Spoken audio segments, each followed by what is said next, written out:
My goal is never to deliver something that just makes people learn and laugh. My goal is always to make them leave willing and able to change something for the better when they go back to work immediately. I want to tell you about the difference between being a leader making decisions to be popular instead of making great decisions. I watch too many people make decisions in an effort to maximize how people will view them positively, in an effort to be popular. Show of hands, who was popular in high school?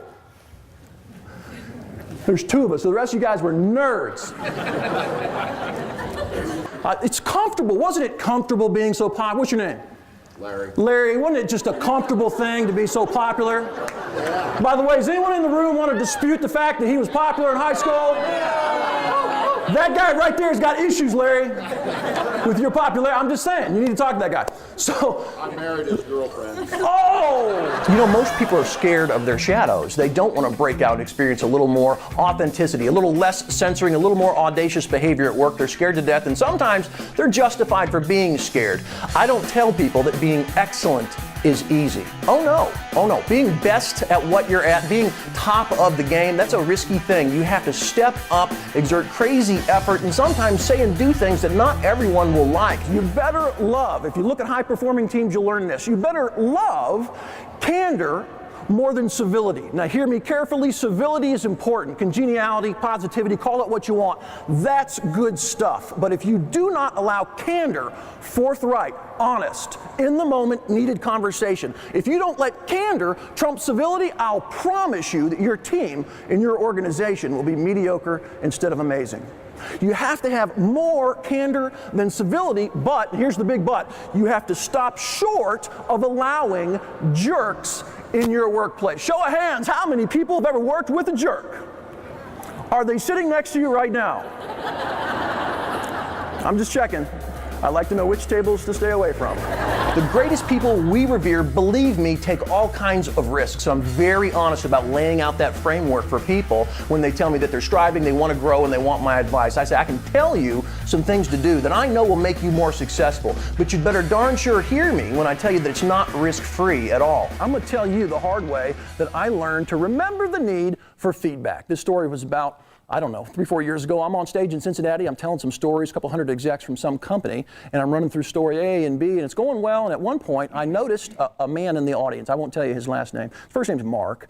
And Mark was sitting there, and I noticed him because I knew the guy a little bit. And I knew he wasn't part of that company. I knew he was a professional speaker. And it was the first time at that stage in my career I had ever been in front of a group and saw a professional speaker sitting there looking at me, and I was very intrigued by that, and I'll tell you why. The reason I was intrigued was because I knew this guy was not a casual observer of communicators. He was like me. When he watches someone speak or do a presentation, he's slicing and dicing 55 variables and thinking in a very detailed way. And so I knew when I saw him there that if I was going to be consistent with the feedback I give and the advice I give to students and clients around the country, that I was going to have to step up and go ask that pro what it was that he saw of me as I was on stage running around. And so I did that. And when the gig was over, I shook a lot of hands and some people clapped, which was always kind. And I ran quickly to get Mark before he left. And I said, hey, how you doing? Remember me? We met at so-and-so. And he said, nice to see you. Good job. I said, thanks.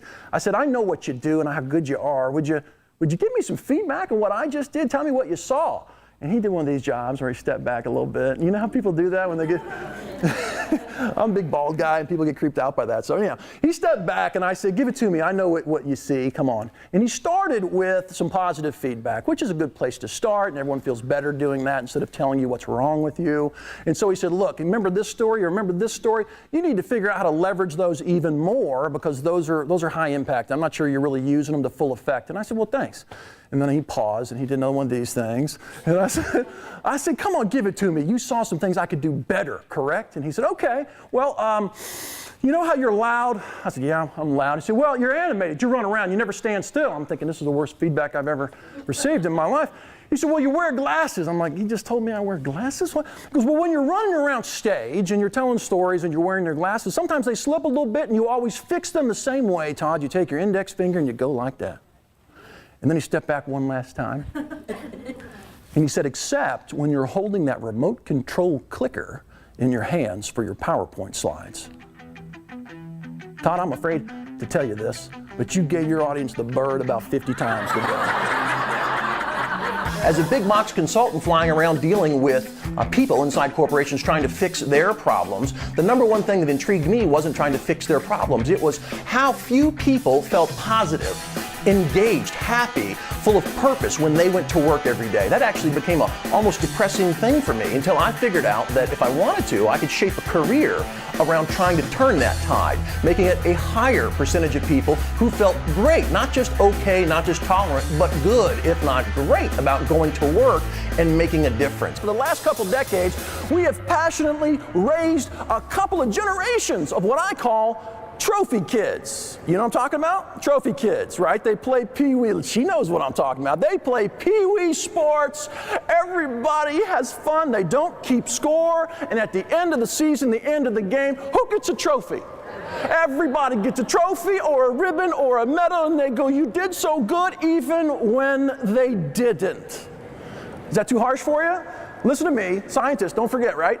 We're raising children who become, for you as managers, trophy employees. And they think they deserve the Superstar High Five Award because they showed up every day on time all month. No, that's a low standard. Please tell me you understand that. That's a low standard. So I want to tell you about what earning it means, about giving rewards contingent on performance. Excellent performance, not just mediocre performance. He's fun, he's direct, he's inspirational, he's educational, all the things that you want from a professional speaker. The energy that he has, the passion that he has for what he talks about, it just comes through. I think Todd's really good at speaking to us. We, the people, I think Todd's great at that. I think he lets people know that others sympathize. People who want to be remembered, make the biggest mark, add the most value, help themselves and their teams the most, know that they have to take those risks. So my job is to make them aware of it, then help them navigate it as successfully as possible. Then I said, I want you to stand up on your chair. About 5 people opened their eyes, said, hell with this, I'm not doing it. 2 or 3 crazies jumped up on their chair like, yes, finally someone has asked me. Quick show of hands, how many people in the room are married?